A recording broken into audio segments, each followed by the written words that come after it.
What's up? This is Chris McNerney coming at you for week 4 of Radical Truths by David Platt. And this week we looked at the great why of God. What's God's global purpose, and from the beginning until now.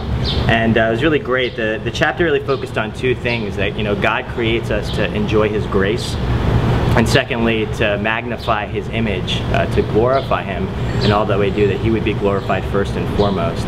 And it's just a really great chapter, really convicting me. And I just wanted to read one passage from Revelation that says, "After this I looked, and there before me was a great multitude that no one could count, from every nation, tribe, people, and language, standing before the throne and in front of the Lamb. They were wearing white robes and were holding palm branches in their hands, and they cried out in a loud voice, 'Salvation belongs to our God, who sits on the throne, and to the Lamb.'" This passage just reminded me that, as somebody that's been changed by God's grace, that should result in a life that is led to lead others to Christ, to make other disciples. And that the picture that John paints of what we're headed to is just this beautiful image of people from all walks of life, from all ends of the earth, coming together and glorifying Jesus Christ.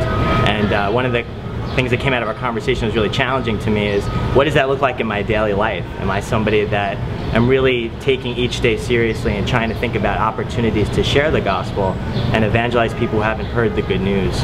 And one of the conversations the guys had, we were just talking about whether or not we plan for that, or whether that's something that we just happens naturally through prayer.